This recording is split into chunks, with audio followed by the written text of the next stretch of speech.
যতক্ষণ পর্যন্ত ছাত্র নাগরিক এবং এই ফেসিবাদ বিরোধী ক্রিয়াশীল রাজনৈতিক দলগুলো আমরা ঐক্যবদ্ধ রয়েছি, ততক্ষণ পর্যন্ত আমি কোনো নিরাপত্তার ঝুঁকি বা এইসব আমি বোধ করছি না। আওয়ামী লীগের আগে বিচার নিশ্চিত করতে হবে, তাকে দল হিসাবে বিচার নিশ্চিত করতে হবে, অপরাধ স্বীকার করতে হবে, তারপর অন্য কোনো আলোচনা হইতে পারে। আমাদের সাথে যে আলোচনাটি হয়েছে সেনাবাহিনীর ঊর্ধ্বতন কর্তৃপক্ষ কর্তৃক, সেটি হচ্ছে আমরা মনে করছি সেটি রাজনৈতিক বিষয়ে হচ্ছে হস্তক্ষেপ করা। রাজনীতিবিদরাই নির্ধারণ করবে রাজনীতির ঘটনা প্রবাহ বা চলমান যা কিছুই পরবর্তী রাজনীতি কোন দিকে যাবে সেটি রাজনীতিবিদদের হাতেই থাকা উচিত। তো সেই জায়গায় আমরা সন্দিহান বলেই হচ্ছে আজকে গতকাল আমার স্ট্যান্ডটি নিতে হয়েছে।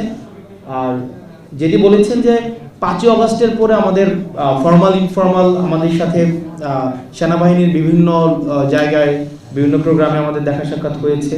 আর 11 তারিখের যেই মিটিংটি সেটির প্রেক্ষাপট ভিন্ন ছিল, সেখানে অপর প্রান্তে ঊর্ধ্বতন কর্তৃপক্ষ উপস্থিত ছিলেন এবং সেখানে আমার স্ট্যাটাসেই আমি ডিসক্লোজ করেছি যে ঘটনার প্রবাহ আমি আমার স্ট্যাটাসেই হচ্ছে আমি ডিসক্লোজ করেছি যে ওখানে সবকিছুই হচ্ছে উপস্থাপন করা হয়েছে। আমরা এই বিষয়ে আলোচনা বিভিন্ন ল অ্যান্ড অর্ডার, আপনারা জানেন যে বর্তমানে ম্যাজিস্ট্রেসি পাওয়ার দেওয়া হয়েছে সেনাবাহিনীকে, ল অ্যান্ড অর্ডার সিচুয়েশন নিয়ে আমাদের মধ্যে অনেক প্রশ্ন রয়েছে।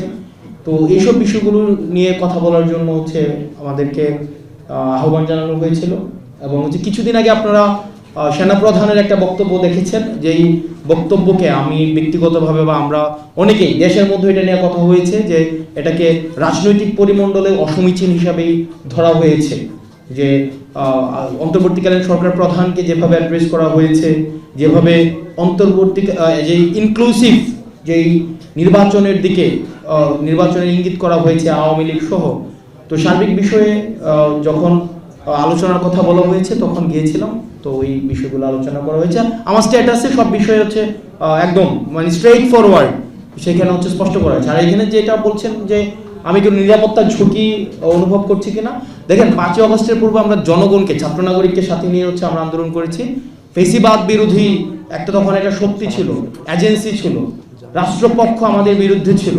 তো তখন আমাদের লড়াই, তো আমরা বারবার বলছি আমাদের লড়াই এখনো অব্যাহত রয়েছে। সুতরাং এই বিষয়গুলোকে আমরা যতক্ষণ পর্যন্ত ছাত্র নাগরিক এবং এই ফেসিবাদ বিরোধী ক্রিয়াশীল রাজনৈতিক দলগুলো আমরা ঐক্যবদ্ধ রয়েছি, ততক্ষণ পর্যন্ত আমি কোনো নিরাপত্তার ঝুঁকি বা এইসব আমি বোধ করছি না। আমি তো ওখানে ক্যান্টনমেন্ট উল্লেখ করেছি, তো আপনারা কথা বলতে পারেন সেখানে। এবং আমরা বলেছি যে এই ক্ষেত্রে দেখেন 5ই আগস্টের পরে আওয়ামী লীগ পুনর্বাসনে, আওয়ামী লীগ একটা বারবার আমরা বলছি যে এই দলটা এখনো পর্যন্ত কোনো জায়গায় আপনারা দেখছেন রিগ্রেট ফিল করছে কোথাও, অপরাধের ওই যে একটা গণহত্যা চালাইছে এটা তো অপরাধী স্বীকার করেন। তো আমরা আমাদের জায়গা থেকে স্পষ্ট করতে চাই আওয়ামী লীগের আগে বিচার নিশ্চিত করতে হবে, তাকে দল হিসাবে বিচার নিশ্চিত করতে হবে, অপরাধ স্বীকার করতে হবে, তারপর অন্য কোনো আলোচনা হইতে পারে। এর আগে কোনো ধরনের আলোচনা হইতে পারবে না, ইম্পসিবল, এটা অসম্ভব হইতে পারে। আমরা বলেছি যে 5ই আগস্টের পরে আওয়ামী লীগের নাম পুনরাবৃত্তি করছি, 5ই আগস্ট পরে আওয়ামী লীগের নাম, মার্কা এবং আদর্শ এই তিনটাই হচ্ছে অপ্রাসঙ্গিক। এখন এটাকে যদি মানে বিদেশি ষড়যন্ত্র অথবা দেশীয় কোনো ষড়যন্ত্র বা এজেন্সি থেকে কোনো ধরনের এখানে অপচেষ্টা চালানো হয়, সেক্ষেত্রে আমরা সাধারণ মানুষের কাছে কমিটেড, আমরা ছাত্র নাগরিকের কাছে কমিটেড। আমরা নির্যাতিত, নিপীড়িত, বঞ্চিত, গুম খুন হত্যা শিকার যারা গত দীর্ঘ 1.5 দশকের বেশি সময় ধরে হয়েছে, রাজনৈতিকভাবে নির্যাতিত যেই ক্রিয়াশীল রাজনৈতিক দলগুলো হয়েছে, আমরা তাদের কাছে কমিটেড। কোনো এজেন্সি, কোনো বিদেশি কোনো হচ্ছে কোনো কর্তৃপক্ষ কারো কাছে আমরা কমিটেড না।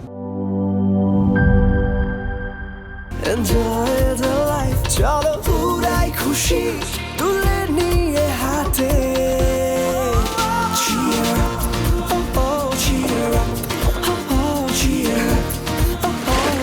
চিল হবে রিফ্রেশিং মুডে। চিয়ার আপ, চলো উড়াই খুশি।